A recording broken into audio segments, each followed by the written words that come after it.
Hello everyone. You know, there are times when I do these reviews where I just ask myself,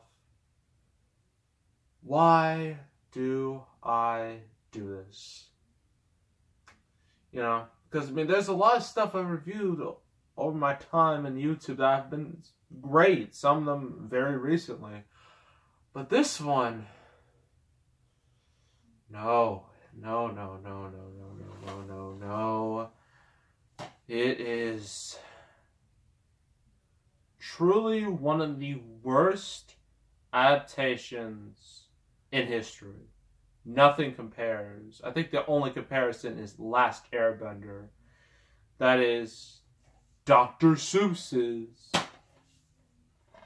The Cat in the Hat. But before we get to that, actually, I meant to do this a couple of videos ago, but that didn't pan out. I went to my local Walmart. Like on Friday. Got me some good stuff. I got 4 movies, and they're all like $5. And I think that's a pretty good deal, honestly. They have a lot of good stuff in the $5 section, surprisingly. 3 of the 4 movies I have were considered good. The other, no. First is Mission Impossible Rogue Nation. So Mission Impossible 6 is going to come out this summer. Might as well do this. I also have Mission Impossible 4 Ghost Protocol in here as well. So I might review those 2 when the new one comes out because, you know, it makes sense. Next up, 22 Jump Street. I have 21 Jump Street. Might as well get 22. And I actually saw this one before 21 Jump Street. Besides that, this movie is absolutely hilarious and has one of the best moments with Ice Cube. Like, oh, it was too funny. So yeah, this is great. Wolf of Wall Street. I've mentioned this in my Shutter Island review, so I decided to finally get it. Warning, this movie it's not for children. When I review this, anyone under the age of 16, 17, anyone who's not a teenager or under 15, don't watch that video because I'm going to be talking about some real graphic stuff with this. The last, certainly least, Jupiter Ascending. Now, I promised myself I wouldn't get it, but then I realized this would actually make a really entertaining review because this movie is horrible. It is pure trash. I mean, Eddie Redmayne gives one of the worst performances I've ever seen in recent memory. Like, he is just so bad. This movie is so poorly written that it's almost a comedy. So, yeah. All these will be reviewed. All these will be reviewed in the future, just not now. Alright? Okay, anywho, back to Cat in the Hat. So this stars Mike Myers, you know, Austin Powers, Shrek, Wayne's World, you know, those types of, you know, media that everybody loves. And also SNL. So the reason why they made this was because The Grinch, or How the Grinch Stole Christmas, with Jim Carrey. I actually seen that movie many times. I don't have it. I wish I did, but I don't know. I'll probably get in the future. But that movie did amazing. So it would only make sense to adapt another one of Dr. Seuss's most well-known children's books, and that is The Cat in the Hat, and I've read that myself. What The Cat in the Hat is about, what the message is that it's alright to have fun, but don't take it too far. That's basically what the plot is. Cat in the Hat, the original book, but then the people who made this, they realized, oh wait, we gotta fill this out to a maximum runtime of 82 minutes. How are we gonna stretch this tiny little story to nearly an hour and a half? I know, we put in a bunch of ridiculous, random, unnecessary plot points. Sounds brilliant. So, you can see the back. The classic book comes to life. Ugh, it's terrible. So, grab a place on the couch or go find a seat, for you're in for a wonderful Dr. Seuss treat. Oh boy, this has rhyming. Just to spit on Dr. Seuss's grave even more with rhyming. That is fantastic. So the Cat in the Hat, who goes by that name, is played by Mike Myers of comedy fame. You know, Austin Powers, Shrek, Wayne's World, already said all that.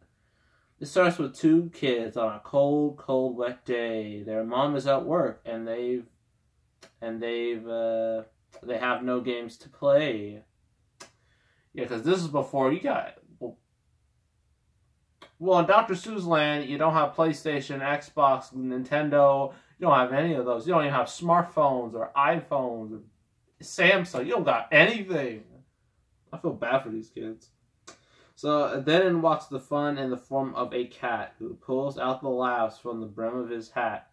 If you don't know the Cat in the Hat, at least this Cat in the Hat, he has a hat and like he pulls things out of it, and then it just a whole bunch of shenanigans ensue. So things get really wild when the cat and his crew, who go by the names of Thing 1 and Thing 2, yep, take over the house of Conrad and Sally in this fine family film that's right up your alley. I hate that they had the rhyme in it. Makes me so mad. So yeah, plot is simple. Sally and Conrad, well, they're like two kids, but they're both a little out of control, but in different ways. Like Conrad is more destructive. I guess you could say destructive. Like he literally gets a bunch of stuff from his house and just like slides on down stairs, and I'm just like, who would do that? I know I wouldn't do that. And then like Sally, she's just like, she's one of those goody-goody type girls where like she wants to be like a little bit very controlling, I would say, quite controlling. And it's just it's not a fun person to be around. And that's why nobody wanted to invite her to parties. So their mom, and then they have their mom, who always wears like a pink dress, by the way. She works at, I forgot where she worked. It like from the place, I mean, it looks like she was working somewhere, and there's like this. Now I will give this movie credit in some form. I mean, visually, it's appealing. I mean, it definitely looks like it belongs in the world of Dr. Seuss. But sometimes they go a little too far. Like, the mom's workplace is literally just green. All green everything. It almost looks like one of those peppermint, like, gum commercials. Like, those green gum commercials that you see. It looks weird. But like the mom, like she's about to marry not Ben Affleck, if only. No, Alec Baldwin. This was before he had his renaissance with 30 Rock, and then, you know, now he's on SNL portraying Trump. This is before he was Boss Baby. This was long before that. And he wants to marry the mom, you know. Typical movie thing. And so the mom has to, leave the house, and the kids are just in there, but they have like a babysitter, and this woman, she's like your typical babysitter. She's old, fat, and just sleeps all day. And she just watches TV, and then there's stuff on the TV that's, I'm not going to say what it is, but It definitely does not look like it belongs to Dr. Seuss. So kids decide, what are we gonna do? And so out comes the Cat in the Hat, literally out of nowhere. And then he introduces himself, and whatnot. And then how the story goes. Well, actually, and also he makes like the fish. Apparently, the kid's fish talks, which I hope that makes any sense. I mean, I'm trying to remember. I think in the movie, we don't even get introduced to the fish. He just comes out of nowhere, too. So that makes it even weirder. And then after that, it's just a bunch of stupid, immature, toilet humor, sexual humor. I'm not kidding about that. It's uncomfortable. It's straight up horrific.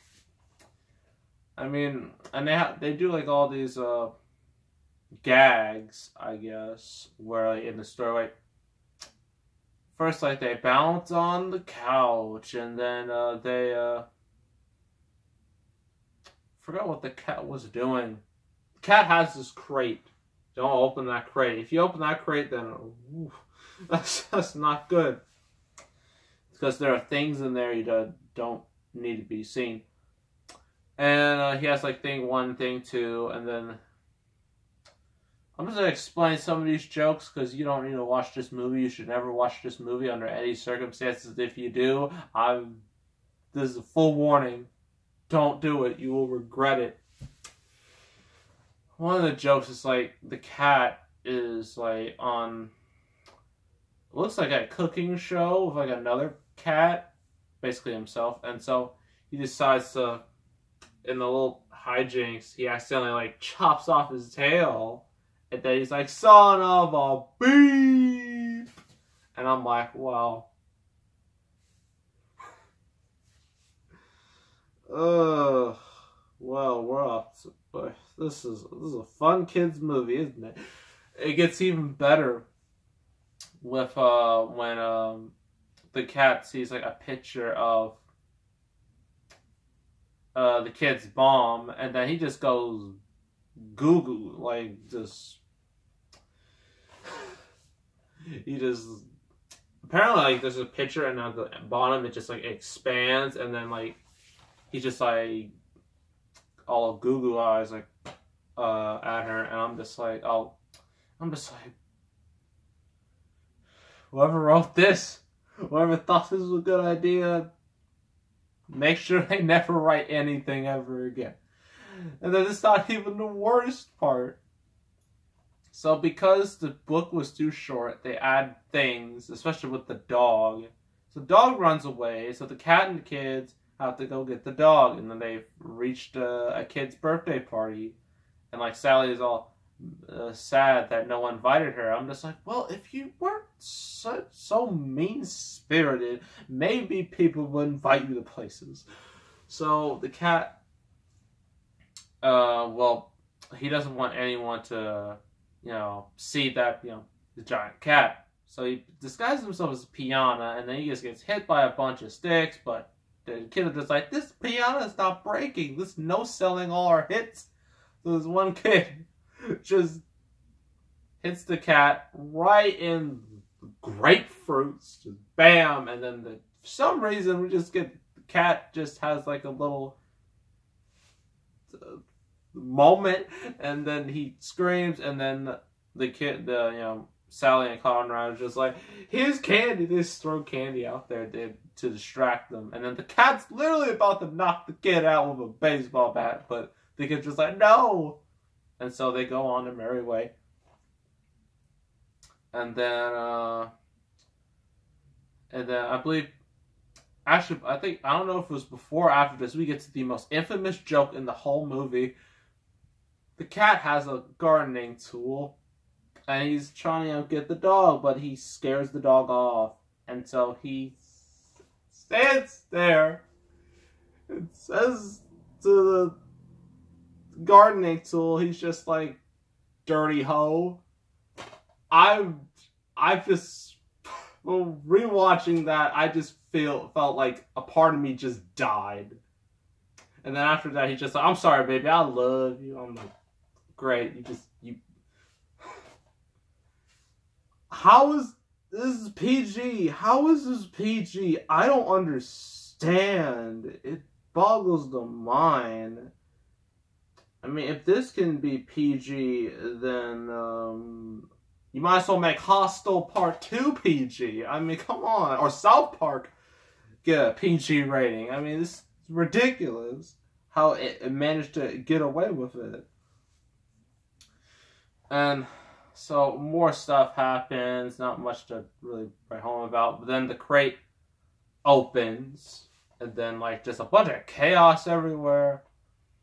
It's just like a big old amusement park, basically. And they even say, in one of the most blatant advertisements in history, they're like, they're on, like, the babysitter. They're literally using her as a floating, just like one of those, like, basically like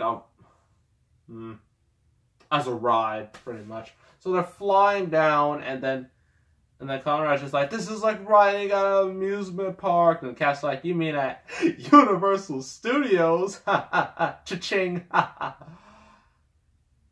wanted to punch my TV so hard. I'm just like, wow, Universal, do you have no shame? First you do this, then you think you have so much confidence that you put the Dark Universe logo in your first movie in your cinematic universe, and I ended up being a dud, and then the whole universe died. Universal, they make good stuff, but they have such an ego. It's horrible. So after that, everything, you know, at first the kids are mad at the cat, rightfully so. But then the cat comes back to fix up the house, and the kids are happy, and the mom's happy, and Alec Baldwin is out of there, and then everyone's...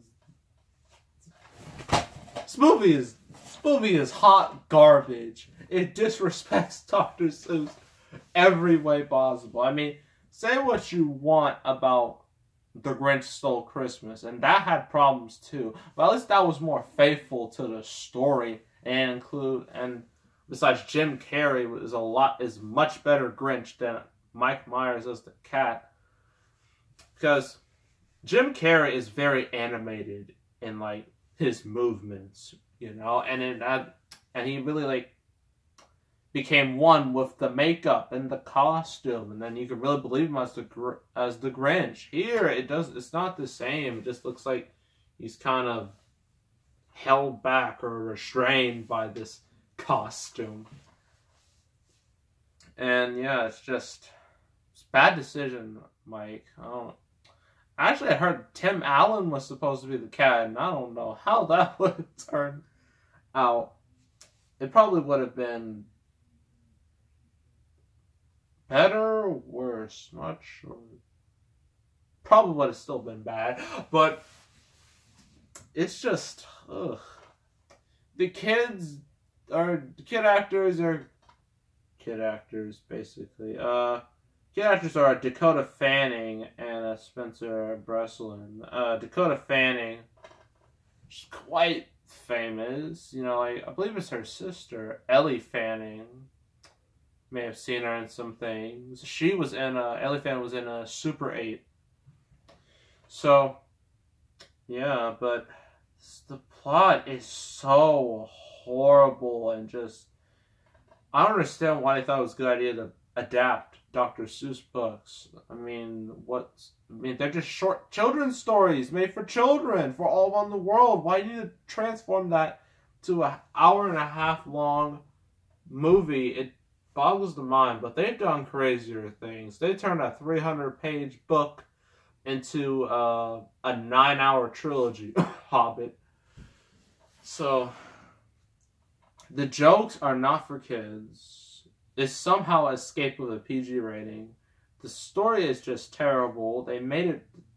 This movie's an abomination to everything that is Dr. Seuss. And this movie was so horrible and just so bad that Dr. Seuss's widow vowed there would be no more live action versions. And so every single one of Dr. Seuss's movies from now on will be animated. That's how we got Horn Hears a Who, The Lorax, and the upcoming another Grinch animated movie.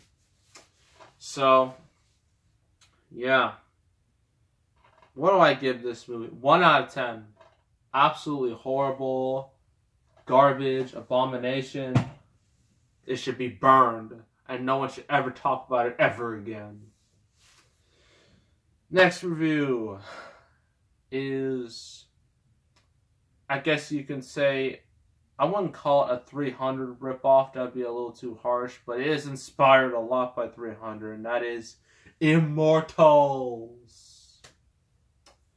And it has the future Superman, Henry Cavill, in it. So it should be real interesting. So make sure to subscribe, like this video, leave a comment, and I will see you all next time. And I am out.